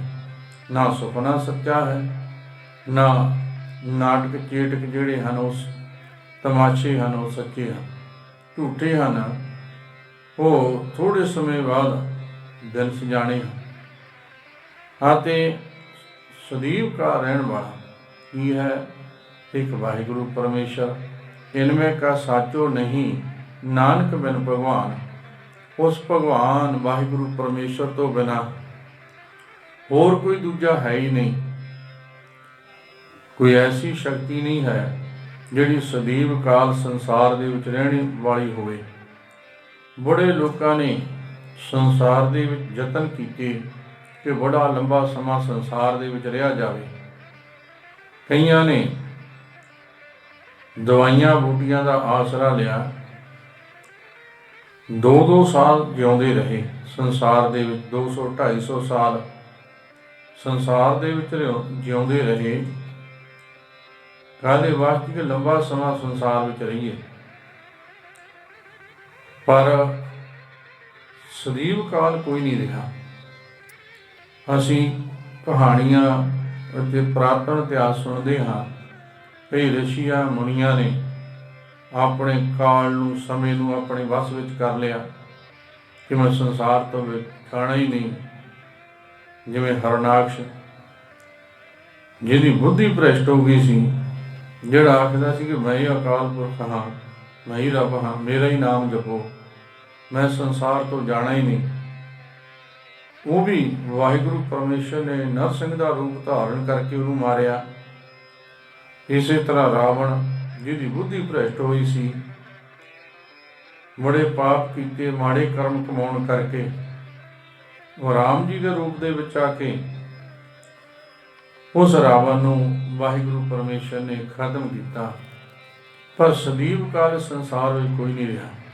ਸਦੀਵ ਕਾਲ ਜੇ ਕੋਈ ਹੈ ਤਾਂ ਇੱਕ ਓੰਕਾਰ, ਇੱਕ ਹੈ ਵਾਹਿਗੁਰੂ ਪਰਮੇਸ਼ਰ, ਜਿਹੜਾ ਸਾਰੇ ਸੰਸਾਰ ਦਾ ਕਰਤਾ ਪੁਰਖ ਹੈ, ਜਿਹੜਾ ਨਿਰਭਉ ਹੈ, ਜਿਹੜਾ ਨਿਰਵੈਰ ਹੈ, ਜਿਹੜਾ ਅਕਾਲ ਮੂਰਤ ਹੈ, ਜਿਹਦਾ ਸਰੂਪ ਸਮੇਂ ਤੋਂ ਰਹਿਤ ਹੈ। ਅਕਾਲ ਮੂਰਤ, ਕਾਲ ਨਾਮ ਹੈ ਸਮੇਂ ਦਾ, ਅਕਾਲ ਆੜਾ ਗੇਤਰ ਲੱਗਣ ਦੇ ਨਾਲ ਉਲਟ ਹੋ ਗਿਆ, ਜਿਹੜਾ ਸਮੇਂ ਤੋਂ ਬਾਹਰ ਹੋਵੇ। ਮੂਰਤ ਤੱਤੇ ਨੂੰ ਸਿਹਾਰੀ ਹੋਣ ਕਰਕੇ ਇੱਥੇ ਸਰੂਪ ਹੈ।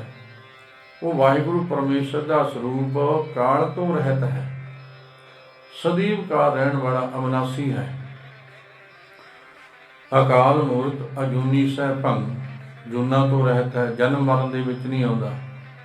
ਸਹਿ ਭੰਗ ਸੁਤੇ ਪ੍ਰਕਾਸ਼, ਆਪਣੇ ਆਪ ਤੋਂ ਪ੍ਰਕਾਸ਼ ਹੈ, ਸਰੂਪ ਹੈ ਵਾਹਿਗੁਰੂ ਪਰਮੇਸ਼ਰ ਦਾ। ਗੁਰ ਪ੍ਰਸਾਦ, ਉਹਦੀ ਸਭ ਤੇ ਪ੍ਰਸੰਨਤਾ ਹੈ, ਸਭ ਦਾ ਗੁਰੂ ਹੈ, ਸਭ ਨੂੰ ਮਤ ਬੁੱਧ ਦੇਣ ਵਾਲਾ ਹੈ। ਤੇ ਸਭ ਤੇ ਉਹਦੀ ਪ੍ਰਸੰਨਤਾ ਹੈ, ਸਭ ਤੇ ਕਿਰਪਾ ਹੈ। ਉਸ ਵਾਹਿਗੁਰੂ ਪਰਮੇਸ਼ਰ ਨੂੰ ਜਪਣਾ ਕਰ, ਉਸ ਵਾਹਿਗੁਰੂ ਪਰਮੇਸ਼ਰ ਨੂੰ ਉਰਾਦ, ਇਹਨੂੰ ਜਿਹੜਾ ਆਦਿ ਸੱਚ ਹੈ, ਜਿਹੜਾ ਜੁਗਾਦ ਸੱਚ ਹੈ, ਜਿਹੜਾ ਹੈ ਵੀ ਸੱਚ ਹੈ, ਜਿਹੜਾ ਨਾਨਕ ਹੋਸੀ ਵੀ ਸੱਚ, ਅੱਗੇ ਵੀ ਸੱਚ ਹੋਵੇਗਾ। ਉਸ ਵਾਹਿਗੁਰੂ ਪਰਮੇਸ਼ਰ ਨੂੰ ਜਪ। ਉਹ ਸਦੀਵ ਕਾਲ ਇਸ ਸੰਸਾਰ ਦੇ ਵਿੱਚ ਰਹਿਣ ਵਾਲਾ ਹੈ। ਹੋਰ ਸਾਰਾ ਸੰਸਾਰ ਬਿਨਸਨਹਾਰ ਹੈ। ਰਾਣਾ ਰਾਓ ਨਾ ਕੋਰ ਹੈ, ਰੰਗ ਨਾ ਤੁੰਗ ਫਕੀਰ, ਬਾਹਰੀ ਆਪੋ ਆਪਣੀ ਕੋਈ ਨਾ ਵੱਧਾ ਧੀਰ। ਇੱਥੇ ਰਾਣਾ ਰਾਓ, ਰੰਗ ਨਾ ਤੁੰਗ ਫਕੀਰ, ਨਾ ਕੋਈ ਰਾਜਾ ਨਾ ਕੋਈ ਕੰਗਾਲ, ਕੋਈ ਵੀ ਸੰਸਾਰ ਵਿੱਚ ਨਹੀਂ ਰਿਹਾ। ਬੜੇ ਰੰਗ ਤਮਾਸ਼ੇ 4 ਦਿਨ ਸੰਸਾਰ ਦੇ ਵਿੱਚ ਹਕੂਮਤ ਚਲਾਈ, ਅਤੇ ਵਾਰੀ ਆਉਣ ਤੇ ਵਾਰੀ ਆਪੋ ਆਪਣੀ ਕੋਈ ਨਾ ਵੱਧਾ ਧੀਰ, ਕੋਈ ਨਹੀਂ ਸੰਸਾਰ ਦੇ ਵਿੱਚ ਠਹਿਰ ਸਕਦਾ। ਸਭ ਨੇ ਸੰਸਾਰ ਵਿੱਚੋਂ ਤੁਰ ਜਾਣਾ। ਰਹਿਣਾ ਕੀ ਹੈ? ਉਹ ਵਾਹਿਗੁਰੂ ਪਰਮੇਸ਼ਰ ਦਾ ਸਤਿਨਾਮ, ਉਹ ਵਾਹਿਗੁਰੂ ਪਰਮੇਸ਼ਰ ਦਾ ਨਾਮ ਜਿਹੜਾ ਹੈ ਉਹ ਸਤ ਹੈ। ਸਤ ਤੋਂ ਭਾਵ ਜਿਹੜਾ ਸਦੀਵ ਕਾਲ ਰਹਿਣ ਵਾਲਾ ਹੈ, ਜਿਹੜਾ ਨਾਸ ਤੋਂ ਰਹਿਤ ਹੈ, ਉਹ ਵਾਹਿਗੁਰੂ ਪਰਮੇਸ਼ਰ ਦਾ ਨਾਮ ਸਦੀਵ ਕਾਲ ਸੰਸਾਰ ਦੇ ਵਿੱਚ ਰਹਿਣ ਵਾਲਾ ਹੈ। ਉਹ ਸੰਸਾਰ ਦੇ ਵਿੱਚ ਰਹੇਗਾ। ਉਸ ਤੋਂ ਬਿਨਾਂ ਹੋਰ ਕੁਝ ਵੀ ਸੰਸਾਰ ਦੇ ਵਿੱਚ ਸਦੀਵ ਕਾਲ ਰਹਿਣ ਵਾਲਾ ਨਹੀਂ। ਇੱਕ ਪਰਮਾਤਮਾ ਹੀ ਸੰਸਾਰ ਦੇ ਵਿੱਚ ਅਵਿਨਾਸ਼ੀ ਰੂਪ ਦੇ ਵਿੱਚ ਹੈ।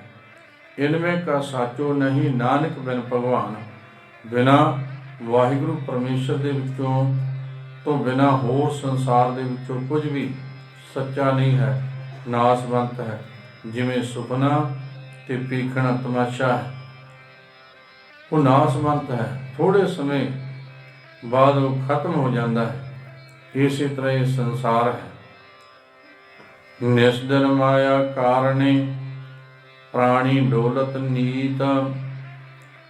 ਨਿਸ ਦਿਨ, ਦਿਨ ਰਾਤ, ਨਿਸ ਨਾਮ ਹੈ ਰਾਤ ਦਾ, ਦਿਨ ਰਾਤ ਦੇ ਵਿੱਚ ਮਾਇਆ ਕਾਰਣੇ, ਮਾਇਆ ਦੀ ਪ੍ਰਾਪਤੀ ਵਾਸਤੇ ਦਿਨ ਰਾਤ ਡੋਲਦਾ, ਭਰਮਦਾ, ਭੱਜਿਆ ਫਿਰਦਾ ਹੈ। ਕਿ ਮਾਇਆ ਧਨ ਪ੍ਰਾਪਤ ਹੋ ਜਾਵੇ, ਧਨ ਦੀ ਪ੍ਰਾਪਤੀ ਵਾਸਤੇ ਦਿਨ ਰਾਤ ਭੱਜਿਆ ਫਿਰਦਾ ਹੈ। ਸਤਿਗੁਰੂ ਜੀ ਵਚਨ ਕਰਦੇ ਹਨ, ਮਾਇਆ ਮਨੋ ਨਾ ਵਿਸਰੈ, ਮੰਗੈ ਦਮਾ ਦਮ। ਹਰੇਕ ਸਵਾਸ ਦੇ ਨਾਲ ਧਨ ਮੰਗਦਾ, ਸਵਾਸ ਸਵਾਸ ਸਾਹ ਲੈਂਦਿਆਂ ਲੈਂਦਿਆਂ ਹਰੇਕ ਸਾਹ ਦੇ ਨਾਲ ਆ ਵੀ ਮਿਲ ਜੇ, ਆ ਵੀ ਮਿਲ ਜੇ, ਆ ਵੀ ਮਿਲ ਜੇ।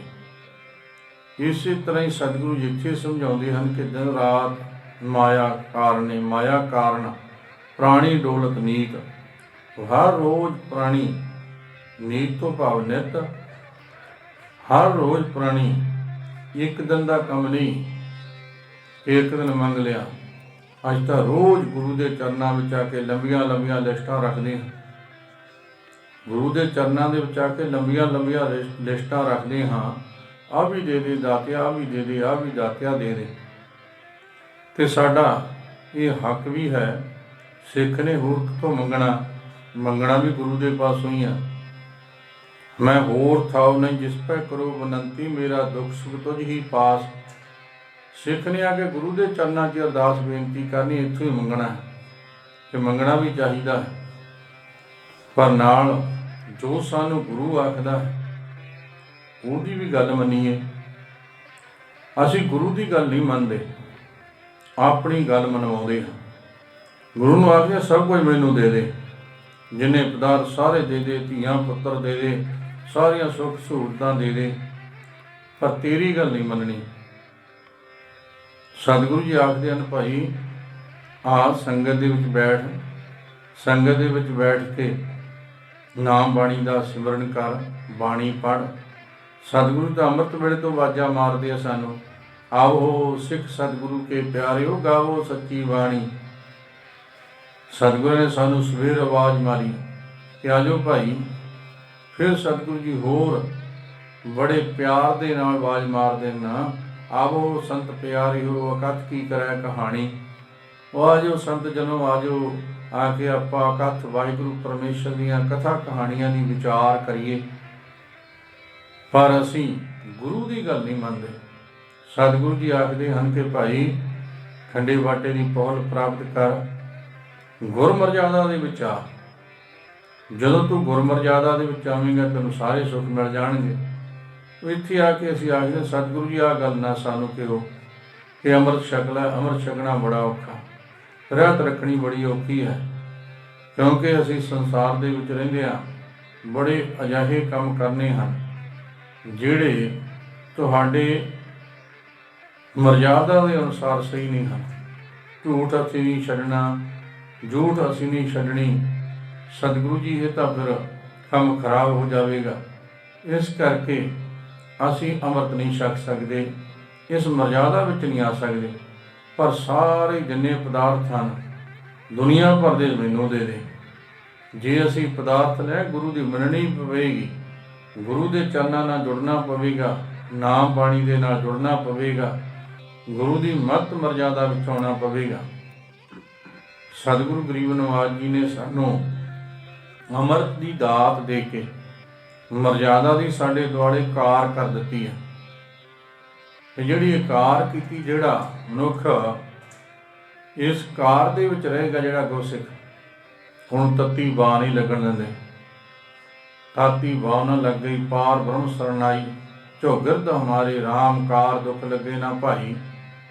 ਕਿੱਥੋਂ ਦੁੱਖ ਲੱਗੇਗਾ? ਜਿਹੜਾ ਗੁਰੂ ਦੀ ਕਾਰ ਵਿੱਚ ਆ ਗਿਆ, ਗੁਰੂ ਦੀ ਮੱਤ ਮਰਜ਼ਾਦਾ ਵਿੱਚ ਆ ਗਿਆ।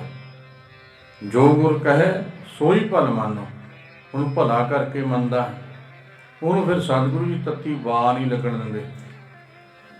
ਇਸ ਕਰਕੇ ਅਸੀਂ ਗੁਰੂ ਦੇ ਚਰਨਾਂ ਨਾਲ ਜੁੜੀਏ, ਗੁਰੂ ਦੇ ਚਰਨਾਂ ਨਾਲ ਜੁੜ ਕੇ, ਨਾਮ ਬਾਣੀ ਨਾਲ ਜੁੜ ਕੇ, ਸਤਿਗੁਰਾਂ ਦੇ ਪਾਵਨ ਪਵਿੱਤਰ ਉਪਦੇਸ਼ ਦੇ ਨਾਲ ਜੁੜੀਏ।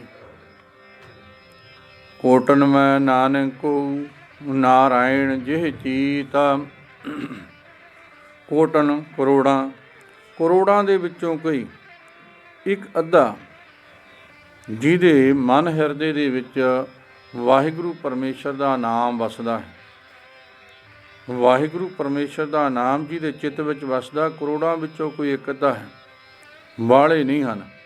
ਜਿਸ ਤਰ੍ਹਾਂ ਅਸੀਂ ਦੇਖਦੇ ਹਾਂ ਕਿ ਬੜੇ ਲੋਕ ਉਸ ਪਰਮਾਤਮਾ ਵਾਹਿਗੁਰੂ ਪਰਮੇਸ਼ਰ ਦਾ ਨਾਮ ਬਾਣੀ ਦਾ ਸਿਮਰਨ ਕਰਦੇ ਹਨ, ਲੱਖਾਂ ਕਰੋੜਾਂ ਦੀ ਗਿਣਤੀ ਦੇ ਵਿੱਚ, ਪਰ ਹਿਰਦੇ ਦੇ ਵਿੱਚ ਕਿਸੇ ਵਿਰਲੇ ਨੇ ਵਸਾਇਆ ਹੈ। ਜਗ ਮੈਂ ਉੱਤਮ ਕਾਂਢੀ ਹੈ, ਬਿਰਲੇ ਕਈ ਕੇ, ਬਿਰਲੇ ਬਿਰਲੇ ਹਨ ਤੇਰੇ ਨਾਮ ਦੇ ਵਪਾਰੀ। ਜਿਹੜੇ ਤੇਰੇ ਨਾਮ ਨੂੰ ਵਿਹਾਜਣਾ ਚਾਹੁੰਦੇ ਹਨ ਉਹ ਵਿਰਲੇ ਵਿਰਲੇ ਹਨ। ਸਤਿਗੁਰੂ ਜੀ ਗੁਰਬਾਣੀ ਅੰਦਰ ਵਚਨ ਕਰਦੇ ਹਨ, ਜਨ ਨਾਨਕ ਕੋਟਨ ਮੈਂ ਕੋ ਭਜਨ ਰਾਮ ਕੋ ਪਾਵੈ। ਕਰੋੜਾਂ ਦੇ ਵਿੱਚੋਂ ਇੱਕ ਅੱਧਾ ਹੈ ਜਿਹੜਾ ਹਰੀ ਪਰਮਾਤਮਾ ਵਾਹਿਗੁਰੂ ਪਰਮੇਸ਼ਰ ਦੇ ਨਾਮ ਬਾਣੀ ਦੇ ਭਜਨ ਸਿਮਰਨ ਨੂੰ ਪਾਉਂਦਾ ਹੈ, ਜਿਹੜਾ ਰਾਮ ਰਾਮ ਵਾਹਿਗੁਰੂ ਵਾਹਿਗੁਰੂ ਜਪਦਾ ਹੈ, ਮਨ ਚਿੱਤ ਲਾ ਕੇ, ਇਕਾਗਰ ਮਨ ਵਿੱਚ ਹੋ ਕੇ, ਉਹ ਕੋਈ ਇੱਕ ਅੱਧਾ ਹੈ। ਸਤਿਗੁਰੂ ਜੀ ਵਚਨ ਕਰਦੇ ਹਨ, ਪ੍ਰਾਣੀ ਕੋ ਹਰ ਜਸ ਮਨ ਨਹੀਂ ਆਵੈ। ਸਾਨੂੰ ਹਰੀ ਪਰਮਾਤਮਾ ਦਾ ਜਸ ਮਨ ਵਿੱਚ ਚੰਗਾ ਨਹੀਂ ਲੱਗਦਾ। ਸਾਨੂੰ ਹਰੀ ਵਾਹਿਗੁਰੂ ਪਰਮੇਸ਼ਰ ਦਾ ਨਾਮ ਮਨ ਹਿਰਦੇ ਵਿੱਚ ਨਹੀਂ ਵਸਦਾ। ਬਾਰੋਂ ਬਾਰੀ ਭੇਖੀ ਤੌਰ 'ਤੇ ਅਸੀਂ ਨਾਮ ਜਪਦੇ ਹਾਂ, ਲੋਕਾਂ ਦੀ ਪ੍ਰਭਤਾ ਲੈਣ ਵਾਸਤੇ, ਲੋਕਾਂ ਦੀ ਸ਼ੋਹਰਤ ਪ੍ਰਾਪਤ ਕਰਨ ਵਾਸਤੇ ਅਸੀਂ ਨਾਮ ਜਪਦੇ ਹਾਂ, ਦਿਖਾਵਾ ਕਰਦੇ ਹਾਂ, ਪਰ ਇਕਾਗਰਤਾ ਨਹੀਂ ਬਣਦੀ। ਅਹਨਸ ਮਗਨ ਰਹੇ ਮਾਇਆ ਮੈਂ, ਕੋ ਕੈਸੇ ਗੁਣ ਗਾਵੇ।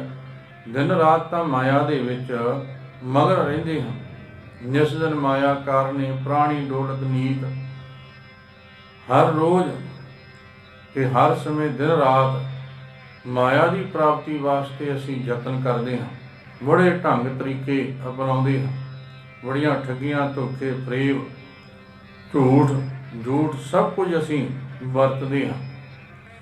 ਤਾਂ ਸਤਿਗੁਰੂ ਜੀ ਆਖਦੇ ਹਨ, ਕਹੋ ਕੈਸੇ ਗੁਣ ਗਾਵੇ। ਫਿਰ ਪਰਮਾਤਮਾ ਦੇ ਗੁਣ ਕਿਵੇਂ ਗਾਏ ਜਾਣਗੇ? ਫਿਰ ਸਾਡੇ ਮਨ ਦਾ ਸ਼ੰਕਾ, ਮਨ ਨਹੀਂ ਟਿਕਦਾ। ਮਨ ਕਿਵੇਂ ਟਿਕੇਗਾ? ਕਿਉਂਕਿ 24 ਘੰਟੇ ਅਸੀਂ ਮਾਇਆ ਦੀ ਪ੍ਰਾਪਤੀ ਵਾਸਤੇ ਢੰਗ ਤਰੀਕੇ ਸੋਚਦੇ ਰਹੇ, ਜੂੜ ਝੂਠ ਠੱਗੀ ਪ੍ਰੇਮ ਵਿਕਾਰਾਂ ਦੇ ਵਿੱਚ ਸਾਡਾ ਮਨ ਰਿਹਾ, ਤੇ ਮਨ ਜਿਹੜਾ ਜਿੰਨਾ ਸਮਾਂ ਅਸੀਂ ਟਿਕਾਉਣਾ ਚਾਹੁੰਦੇ ਹਾਂ ਓਨਾ ਸਮਾਂ ਕਿਵੇਂ ਟਿਕੇਗਾ? ਉਹ ਤਾਂ ਉੱਧਰ ਨੂੰ ਭੱਜੇਗਾ ਜਿੱਧਰ ਨੂੰ 24 ਘੰਟੇ ਭੱਜਿਆ ਫਿਰਦਾ ਹੈ। ਸਤਿਗੁਰੂ ਜੀ ਆਖਦੇ ਹੁਣ ਕਹੋ ਕੈਸੇ ਗੁਣ ਗਾਵੇ, ਕਿਵੇਂ ਗੁਣ ਗਾਵੇਗਾ? ਪੂਤ ਮੀਤ ਮਾਇਆ ਮਮਤਾ ਸਿਉ ਇਹ ਵਿਦ ਆਪ ਬੰਧਾਵਾ। ਆਪਣੇ ਆਪ ਨੂੰ ਤਾਂ ਬੰਧਨਾਂ ਦੇ ਵਿੱਚ ਪਾਇਆ ਹੋਇਆ ਹੈ, ਪੁੱਤਰਾਂ ਧੀਆਂ ਦੇ, ਮੀਤ ਮਿੱਤਰਾਂ ਦੇ, ਮਾਇਆ ਮਮਤਾ, ਮਾਇਆ ਦੀ ਮਮਤਾ ਸਾਹ ਸਾਹ ਦੇ ਨਾਲ ਜਪਦਾ ਹੈ, ਸਾਹ ਸਾਹ ਦੇ ਨਾਲ ਮੰਗਦਾ ਹੈ। ਮਾਇਆ ਮਨ ਹੋਣਾ ਵਿਸਰੈ ਮੰਗੈ ਦਮਾ ਦਮ, ਸੋ ਪ੍ਰਭ ਚੇਤਨ ਆਵੇ ਨਾਨਕ ਨਹੀਂ ਕਰਮ। ਸਵਾਸ ਸਵਾਸ ਤਾਂ ਵਾਹਿਗੁਰੂ ਪਰਮੇਸ਼ਰ ਨੂੰ ਜਪਣਾ ਸੀ, ਪਰ ਇਹ ਸਵਾਸ ਸਵਾਸ ਮਾਇਆ ਨੂੰ ਯਾਦ ਕਰਦਾ ਹੈ ਅਤੇ ਆਪਣੇ ਆਪ ਨੂੰ ਇਸ ਬੰਧਨਾਂ ਦੇ ਵਿੱਚ ਪਾਇਆ। ਇਹ ਮਾਇਆ ਝੂਠੀ ਹੈ, ਮ੍ਰਿਗ ਤ੍ਰਿਸ਼ਨਾ ਜਿਉ ਝੂਠੇ, ਇਹ ਜਗ ਦੇਖ ਤਰਾਸ ਉਠ ਧਾਵੈ। ਜਿਵੇਂ ਮ੍ਰਿਗ ਤ੍ਰਿਸ਼ਨਾ ਹਿਰਨ ਨੂੰ ਦੂਰ ਚਮਕਦੀ ਹੋਈ ਰੇਤ ਪਾਣੀ ਦਾ ਭੁਲੇਖਾ ਪਾਉਂਦੀ ਹੈ ਅਤੇ ਜਿਹੜਾ ਹਿਰਨ ਹੈ ਉਸ ਪਾਣੀ ਵੱਲ ਨੂੰ ਦੌੜਦਾ।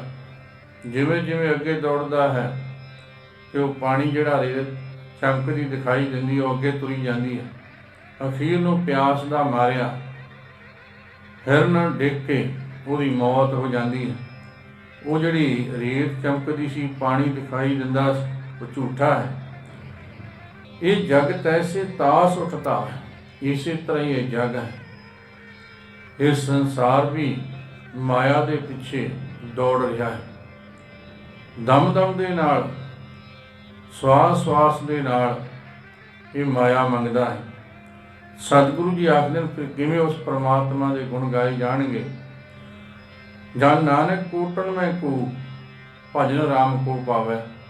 ਕਰੋੜਾਂ ਦੇ ਵਿੱਚੋਂ ਕੋਈ ਇੱਕ ਅੱਧਾ ਹੈ ਜਿਹੜਾ ਪਰਮਾਤਮਾ ਵਾਹਿਗੁਰੂ ਪਰਮੇਸ਼ਰ ਦੇ ਗੁਣ ਗਾਉਣ ਵਾਲਾ, ਜਿਹੜਾ ਇਕਾਗਰ ਮਨ ਹੈ, ਜਿਹਨੂੰ ਸਤਿਗੁਰੂ ਜੀ ਆਖਦੇ ਹਨ ਕਿ ਭਾਈ ਜੀ ਦਾ ਮਨ ਇਕਾਗਰ ਹੋ ਗਿਆ। ਉਹਦੀ ਫਰਿਆਦ ਉਸ ਵਾਹਿਗੁਰੂ ਪਰਮੇਸ਼ਰ ਦੇ ਦਰ 'ਤੇ ਸੁਣੀ ਜਾਂਦੀ ਹੈ। ਜਿਹਨੇ ਇਕਾਗਰਤਾ ਬਣਾ ਲਈ ਮਨ ਚਿੱਤ ਦੀ, ਜਿਹਦਾ ਮਨ, ਜਿਹੜਾ ਮਨ ਕੀ ਹੈ? ਮਨ ਹੈ ਸਾਡੇ ਬੁੱਧੀ ਦੇ ਸੰਕਲਪ, ਬੁੱਧੀ ਨੇ ਜਿਹੋ ਜਿਹੇ ਵਿਚਾਰ ਪੈਦਾ ਕਰ ਰਹੀ ਹੈ ਉਹ ਸਾਡਾ ਮਨ ਹੈ। ਜਦੋਂ ਬੁੱਧੀ ਸ਼ੁੱਧ ਹੋ ਗਈ, ਗੁਰੂ ਦੀ ਮੱਤ ਗ੍ਰਹਿਣ ਕਰ ਲਈ, ਸਾਡੀ ਬੁੱਧੀ ਸ਼ੁੱਧ ਹੋ ਗਈ, ਨਿਰਮਲ ਹੋ ਗਈ, ਤਾਂ ਜਿਹੜਾ ਸਾਡਾ ਮਨ ਸੀ ਉਹ ਖਤਮ ਹੋ ਗਿਆ, ਸੰਕਲਪ ਖਤਮ ਹੋ ਗਏ ਅਤੇ ਜਿਹੜਾ ਹਿਰਦਾ ਸੀ ਸ਼ੁੱਧ ਹੋ ਗਿਆ, ਚਿੱਤ ਜਿਹੜਾ ਸੀ ਉਹ ਨਿਰਮਲ ਹੋ ਗਿਆ। ਨਿਰਮਲ ਚਿੱਤ ਦੇ ਵਿੱਚੋਂ ਕੀਤੀ ਹੋਈ ਫਰਿਆਦ, ਕੀਤੀ ਹੋਈ ਅਰਦਾਸ ਉਸ ਵਾਹਿਗੁਰੂ ਪਰਮੇਸ਼ਰ ਦੇ ਦਰ 'ਤੇ ਕਬੂਲ ਹੁੰਦੀ ਹੈ। ਸਤਿਗੁਰੂ ਜੀ ਵਚਨ ਕਰਦੇ ਹਨ, ਬਿਰਥੀ ਨਾ ਹੋਵੇ ਜਨ ਕੀ ਅਰਦਾਸ। ਉਸ ਜਨ ਦੀ ਕੀਤੀ ਹੋਈ ਅਰਦਾਸ ਕਦੇ ਵਿਅਰਥੀ ਨਹੀਂ ਹੁੰਦੀ। ਜੋ ਮੰਗਦਾ ਉਹੀ ਕੁਝ ਉਹਨੂੰ ਪ੍ਰਾਪਤ ਹੋ ਜਾਂਦਾ ਹੈ। ਸਤਿਗੁਰੂ ਜੀ ਸਾਨੂੰ ਅੱਜ ਦੇ ਸ਼ਬਦ ਅੰਦਰ ਸਮਝਾਉਂਦੇ ਹਨ ਕਿ ਭਾਈ ਇਹ ਸੰਸਾਰ ਵਿਨਸਣਹਾਰ ਹੈ, ਇਹਦੇ ਨਾਲ ਮੋਹ ਮਮਤਾ ਨਾ ਪਾ। ਅੰਤ ਦੇ ਸਮੇਂ ਤੇਰੀ ਕਿਸੇ ਨੇ ਸਹਾਇਤਾ ਨਹੀਂ ਕਰਨੀ। ਇੱਕ ਪਰਮਾਤਮਾ ਵਾਹਿਗੁਰੂ ਪਰਮੇਸ਼ਰ ਅਬਨਾਸੀ ਹੈ, ਜਿਹੜਾ ਸਦੀਵ ਕਾ ਰਹਿਣ ਵਾਲਾ ਹੈ। ਉਸ ਪਰਮਾਤਮਾ ਦੇ ਨਾਲ ਪ੍ਰੇਮ ਕਰ, ਉਸ ਵਾਹਿਗੁਰੂ ਪਰਮੇਸ਼ਰ ਦੇ ਚਰਨਾਂ ਨਾਲ ਜੁੜ, ਭਜਨ ਬੰਦਗੀ ਕਰ। ਇਹ ਮਾਇਆ ਨੂੰ ਤੂੰ ਚਿੱਤ ਦੇ ਵਿੱਚ ਚਿਤਰਦਾ ਰਹਿਣਾ ਦਿਨ ਰਾਤ, ਇਹਨੇ ਤੇਰਾ ਸਾਥ ਨਹੀਂ ਦੇਣਾ। ਮਾਇਆ ਮਨ ਵਿੱਚ ਚਿਤਵਨ ਕਰਕੇ ਉਹ ਪਰਮਾਤਮਾ ਵਾਹਿਗੁਰੂ ਪਰਮੇਸ਼ਰ ਦਾ ਨਾਮ ਹਿਰਦੇ ਵਿੱਚ ਨਹੀਂ ਵਸਦਾ।